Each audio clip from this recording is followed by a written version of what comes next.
and stickers on packages, but assholes.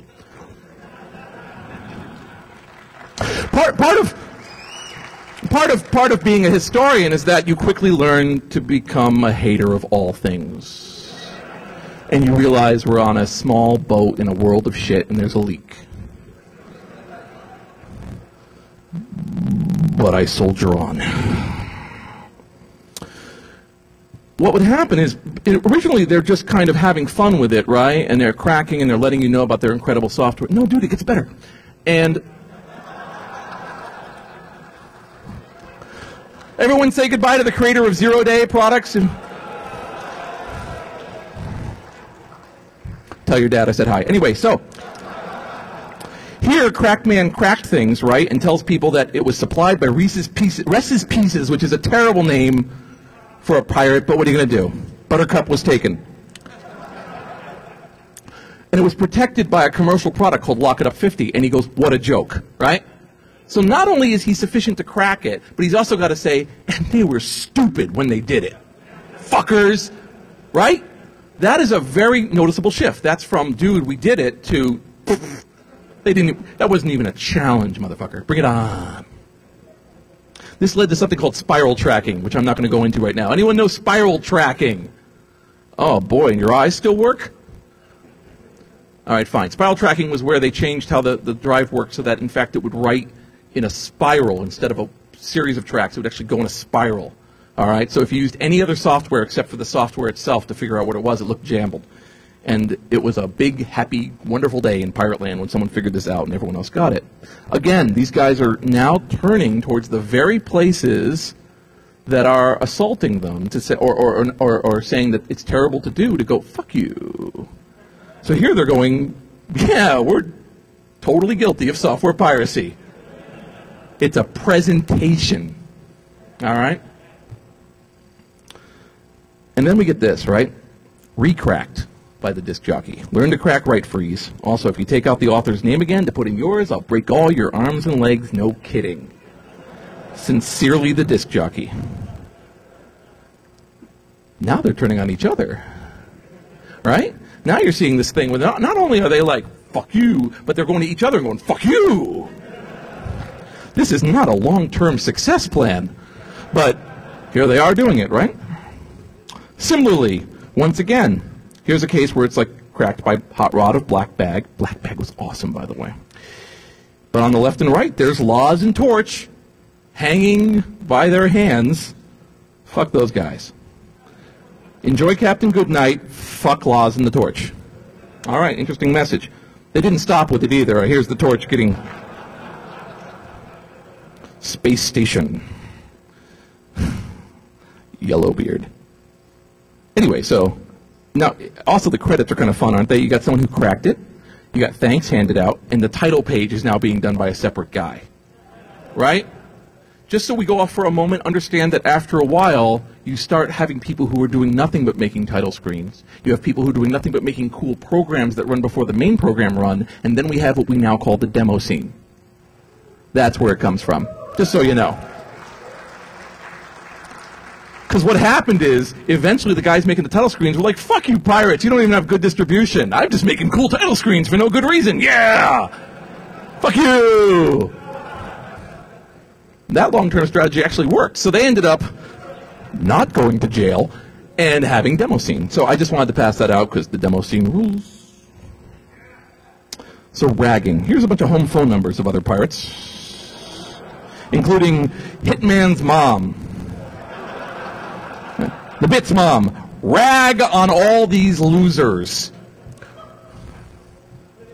Some of you are like third trimester embryos. Do you still use the term rag at all? Is rag still a verb? Okay, good. Just checking. Got to keep up with the kids, you know. Hey, rag on these guys. So yeah, what you're seeing here is ragging. The idea of ripping on. Why am I using a definition where I use an even more obscure term? Why the fuck did I just do that? Insulting fellow members of your community. You're ragging on them, fucking losers. Why not put their phone numbers on a cracked piece of software that you cracked and are distributing throughout bulletin boards? Notice also it's giving their real first names too, right? Ask for Casey. Ask for Ike. Ask for Ben. Ask for Ken. Ask for Hitman's mom.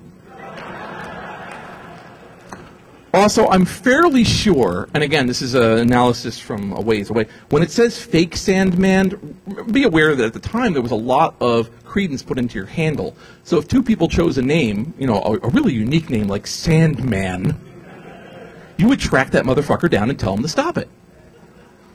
I know this is true because I did it. A long time ago, I was the Slip Disc. And I found someone was using the name Slip Disc, and I called him up, and why did he have that name? Because he had a slip disc. So I let him off pretty easy. Sorry, dude. This is also located in a crack screen. This is a crack screen. This is like you're about to play a game, and you're suddenly hit with a digital dictionary. Loser, one that is a failure and achieves nothing. One who continually releases unprotected, lame educational wares. See also the bunny men. You know we did used to spell wares with an S, right? Yeah, okay, good. Incompetent, lacking qualities needed for a task, often cracking. See also the bunny men. Conceited, having an excessively high opinion of oneself, ragging on almost every ware one puts out, feeling superior to all. See also the bunny men. Ignorant, lacking in knowledge and intelligence, unable to crack wares by oneself, one who must use other loaders due to incompetence. Above. See also the bunny men. Bunny men, incompetent, highly conceited losers, often displaying outright ignorance.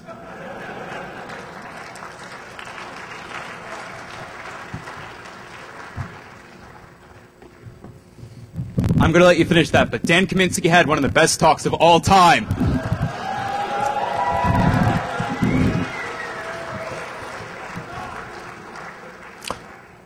Do I get to come back later and get my applause? Anyway. Fuck the bunny men. Fuck the bunny men! Alright, so basically this is the middle page of a 3-page letter that I found in front of one crack, in which he tries to indicate, okay, one thing I don't like lately is all the rags being put out on the new formed group Dark Logic. First off, I think it's childish to rag on anybody. I hate the idea of rag pages, but I don't think it's fair for a new group to get ragged on when they're just trying to compete in the world of piracy. I don't know all the group members, however I do know 3 of them, and 2 of them I consider good friends. These people are Back Bay Hacker and the Martyr. Both these guys are very cool people. They'll do anything for anybody. Mike has sent me numerous 2GS wares, and I have traded with Keith a few times as well. They're both caring people. I don't think they deserve the shit they are getting from anybody. The other guy I know in Dark Logic is Brian Fisk. I'm sure most of you know who he is, as he's been becoming fairly well known lately. I don't know him all that well, but there's more. Anyway, so calls for reasonableness have not worked in 400 years. I don't know why this guy's doing it. Eventually people feel a need to leave. So here we have the retirement notice of Silicon Warrior. First of all, I'd like to say, what up, dudes? But now I am depressed. I'm quitting piracy. It has never been a real experience for me. It has been a real experience for me I will never forget. I'd like to say thanks to all my old and new friends I met in piracy. It's been a blast. Later, dudes. It's been awesome. No E. Thanks to One Eye, the Atom, the Cog, all LSD members who gave me my break. To my Cracker, my Cracker's Hot Rod, the Micron, the Cloak, and any other I have missed. Thanks to all the Cracksmith, the IC. I'd just like to thank all the old pirates. All right, this is 1984. I'd like to thank all the old pirates of 1200 Club, MPG, and so on. Thanks to everyone else who was my friend, you know. Quote, you're my idol, and fuck you, Larry. SW. We'll miss you, Silicon Warrior. Similarly, Crackman, during a very tearful moment of Super Zexon, Crack said, with thanks to the dealer and the Scantron, says, this is the last major ware that I, Mr. Crackman, will crack for the Apple II. I am disappointed in the quality of software / crackers / traders in the pirate world now, and I'm only going to crack Mac stuff. I need more Kool-Aid. What I want to show here is there's a lot of parallels in this bizarre bubble world to what we experience now, and this weird way people look. And I think that one of the things I try to get across to people, right, is that a lot of times people get really wrapped up in the problems of the moment, right? Some controversy, something, and they don't realize that these are just echoes of problems that we've all been grappling with for years, ever since man first put together silicon to a disk and started playing asteroids. So these are both new and old problems and should be considered as such, and not to get too hung up on them. But it's fascinating to look back on the perspectives. These are little tiny machines that are getting such huge, huge fights. All right. You're all like, yeah. That guy who left, he's sorry. Oh! He's back. All right. What the fuck did you leave for then? You had to drink a little before you could take the rest of my speech. Because this speech doesn't get much better if there's two of me. I'm just saying. All right, anyway, so you're all like, awesome, Jason, but please focus in on that good part. Yeah.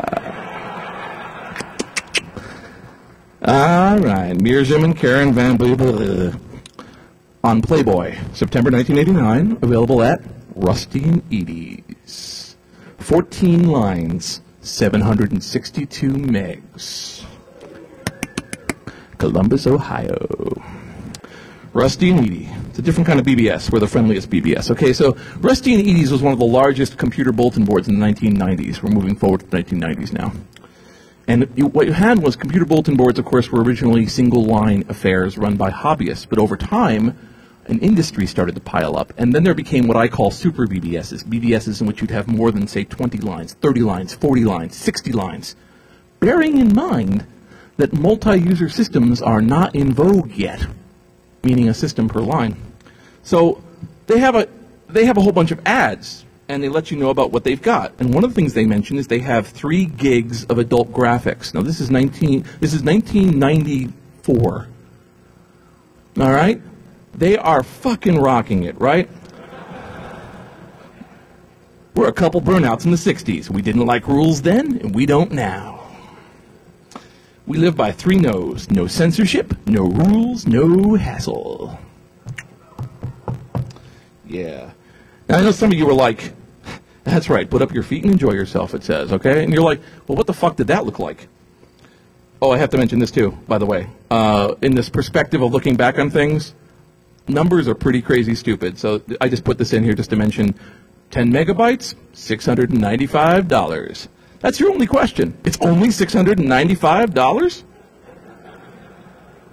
Anyway, I've kept you in suspense enough. What does the Rusty and Edie BBS look like? It actually looks like this.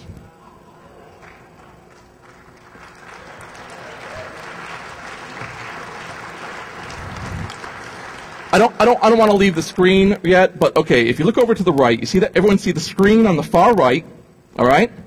Put your eyes halfway between that screen and the bank of modems. Those are V32 modems inside those little custom-built things next to the ton of power supplies. That's a cat. That's a sleeping cat. Just wanted to mention that, okay? So that each one of those modems is going to one phone line, going down to one of those, I would assume, 486s, perhaps 386s, pumping out an awful lot of heat, and that is in their house, okay? All right, and this was long before they would bust you for being a meth lab, right? But their heat signature, man, they were a fucking supernova, right? All right, and I just wanted to say that, by the way, I mean, this wasn't a unique thing. I didn't just find you the 7 wonders of the world. This is actually the Software Creations BBS at around the same time, where they've custom built their house to accommodate the 10 billion machines that are in there. All right. This is how a lot of these places existed. There was a Channel 1 BBS in Boston, which had a couple rooms dedicated to it, and then they had to dedicate more, and eventually they had to move out of the house and give it over to their BBS. And they bought a building behind their house, and that became their house. But these are not just minor people saying, oh God, the 60s, right? These are like major, major businesses. Well, here we come. Here's Playboy Enterprises versus Russ Hardenberg, Rusty and Edie, 1997, in which they said you have 412 graphic images that are basically Playboy scans. And this was a real lawsuit, 1997. He lost fucking big, and he their arguments are interesting. They had arguments like, because it's scanned, it's a new image. We had no control over what was coming on our board. We have no rules. We have no hassle. We're from the 60s. Let